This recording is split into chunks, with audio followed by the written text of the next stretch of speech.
souhaite la bienvenue tout le monde. La question d'argent au cours de la présente demi-heure. Des sujets extrêmement intéressants. Vous savez, comme nous a parlé Guylaine Fontaine, qui est agente immobilière en Floride, viendra nous parler de posséder une propriété en Floride. On en a parlé souvent, puis c'est pas toujours évident d'être capable de s'acheter une propriété aux États-Unis. Qu'est-ce qu'il faut savoir? Comment on peut l'acheter, si on doit la disposer, les assurances, aussi se protéger au cas où il arriverait un malheur extrême, soit un décès.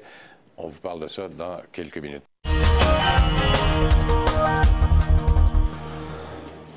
Je pense que notre prochaine invitée est une des plus chanceuses du Québec, elle qui travaillait à Montréal dans le froid comme aujourd'hui, avec des tempêtes de neige, puis a décidé, elle, que ce serait des tempêtes de soleil. Guylaine Fontaine est courtier en immobilier agréé, qui habite maintenant en Floride.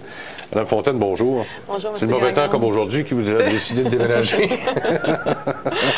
Oui, c'est une opportunité plutôt chanceuse, mais bon, qu'est-ce que vous voulez, ça fait partie de la réalité du Québec. Ah, ben c'est ça, effectivement. Parlez-nous un peu des possibilités des aléas. Parce qu'on a souvent, depuis quelques mois, on fait des entrevues là-dessus, on a l'impression que c'est rendu complexe s'acheter une propriété en Floride, mais partout aux États-Unis, mais particulièrement en Floride. Mais en fait, ça ne l'est pas. C'est probablement un processus qui est plus simple que celui du Québec. Premièrement, on n'a pas de taxe de bienvenue. Les frais associés à un closing de vente, comme on dit, sont moindres.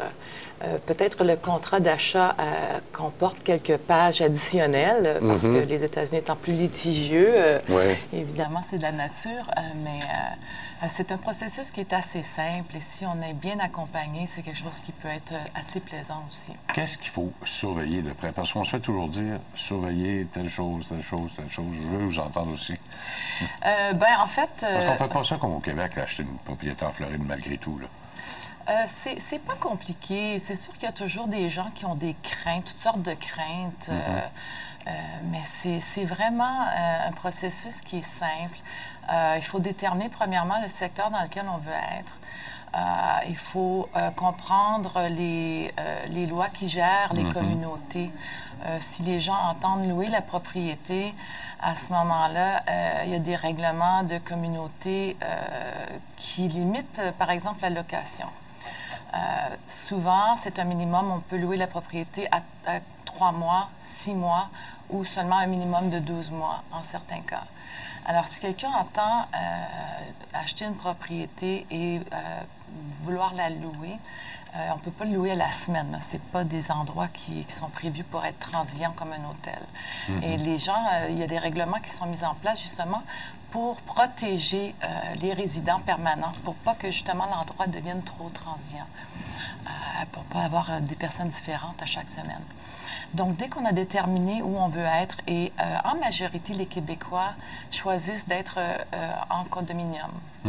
Donc, 70% des achats en Floride sont faits envers un condominium plutôt qu'une maison unifamiliale. Et donc, le condominium, évidemment, comme j'expliquais, est géré par des lois, des règlements de communauté, et c'est très normal. Alors, on voit ça. On voit aussi les finances de la communauté. Ça, c'est un autre point que les gens me disent souvent. On entend beaucoup parler que les finances, il faut faire attention, on ne veut pas se ramasser à porter le fardeau des autres résidents qui ne paient plus leurs frais communs. Et dans le déclin du marché financier, bon, on a beaucoup retrouvé ces choses-là. On est passé ce temps-là. Maintenant, on est en remontée. Alors, il y a beaucoup moins d'inquiétude à y avoir, encore là, comme je dis, pour être bien accompagné dans le processus et poser toutes les questions, en fait.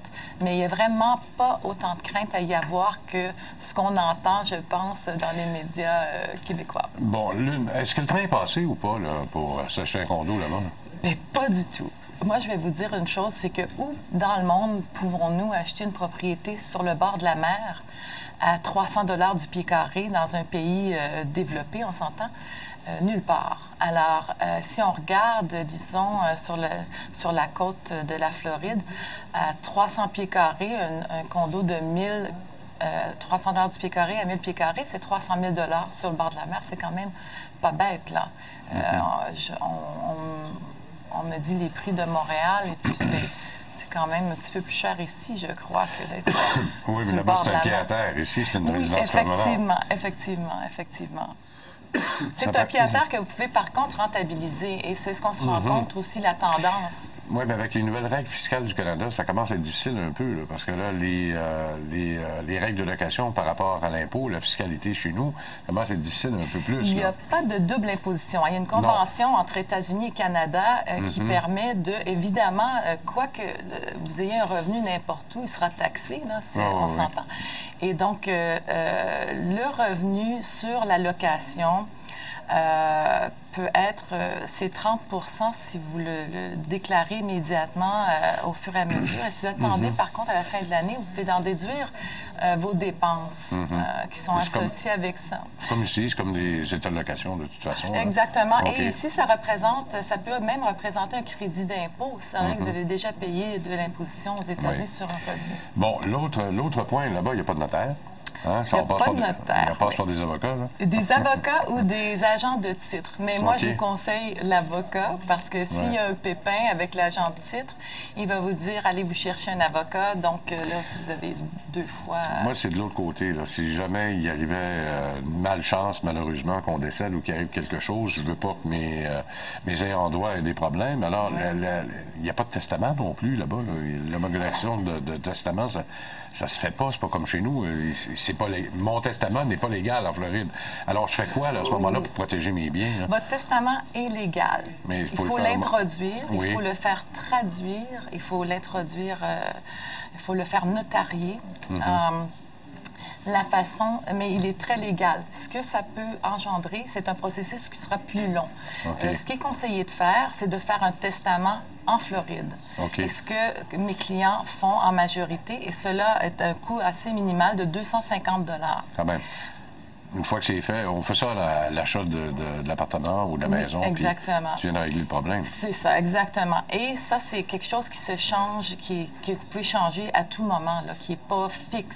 Alors, le testament, s'il y a des changements dans votre situation de vie, ça peut être changé au fur et à mesure. Là. Et les impôts, au moment où si je décide de vendre, là, ça peut arriver aussi que je décide de vendre. Il arrive quoi avec ça? Là?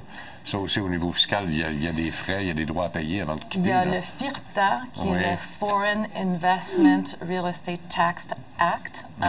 Et là, le fisc américain va soutirer, ou va préserver 10 de votre prix de vente en dessous de en dessous de 300 000, pardon.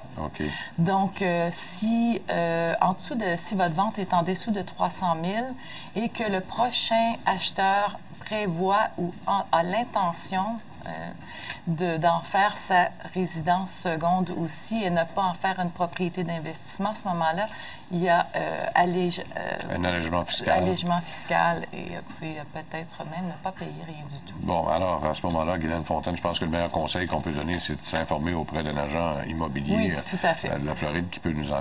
Puis, comme il y a des Québécois maintenant, c'est peut-être plus facile aussi. Tout à fait. Guylaine Fontaine, merci beaucoup. Ça fait un plaisir de vous accueillir. Guylaine Fontaine, qui est agente immobilière en Floride, soit dit en passant, Mme Fontaine travaille chez Burks, à Montréal en plus. On fait une pause, on revient dans un instant tout de suite.